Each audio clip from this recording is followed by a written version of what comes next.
బాబోయ్ kidney cancer రాష్ట్రంలో అత్యధికంగా నమోదు అవుతున్న కేసులు ఇవే. ఆ తర్వాత ఎముకలు, గుండె సంబంధిత జబ్బులు. రాష్ట్ర వ్యాప్తంగా వైద్య శాఖ అధ్యయనం 2020-2025లో ప్రైవేట్ ఆసుపత్రుల్లో కేసుల విశ్లేషణ. ఎక్కువ కేసులున్న విభాగాల బలోపేతానికి చర్యలు. రాష్ట్ర వ్యాప్తంగా కిడ్నీ క్యాన్సర్ కేవలం తీవ్రత పెరుగుతుంది. ఇది గత 5 ఏళ్లలో రాష్ట్రంలో నమోదవుతున్న టాప్ 10 కేసుల్లో ఇవి 1-2 స్థానాలు ఉన్నాయి. రాష్ట్ర ప్రభుత్వం తాజాగా ఆరోగ్యశ్రీలు నమోదవుతున్న కేసుల ఆధారంగా చేసిన అధ్యయనంలో ఈ విషయం వెల్లడైంది. రాష్ట్రంలోని ప్రైవేట్ ఆసుపత్రుల్లో 2020-2025 మధ్య నమోదైన కేసుల సమాచారాన్ని వెలువరించింది. మిగతా 14వ పేజీలో ఉంది ఆంధ్రజ్యోతిలో. చూడండి.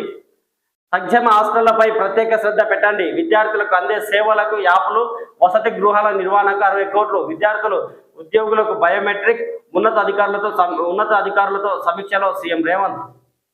సంక్షేమ శాఖల వసతి గృహాల అత్యవసర పనుల కోసం రాష్ట్ర ప్రభుత్వం 60 కోట్లు కేటాయించింది. బీసీ, ఎస్సీ, ఎస్టీ, మైనార్టీ వసతి గృహాలు, డైట్ ఛార్జీలు, తాత్కాలిక సిబ్బంది జీతాల విడుదల, మోటార్ల మరమ్మతులు, ఇతర అత్యవసర పనులకు వినియోగించుకునేందుకు గాను ముఖ్యమంత్రి సహాయ నిధి నుంచి ఈ నిధులు విడుదల చేసినట్లు చెబుతున్నారు. మరి వైద్య రంగంలో బలోపేతానికి ప్రపంచ బ్యాంకు రుణం 4150 కోట్లు. సర్కార్ నిర్ణయం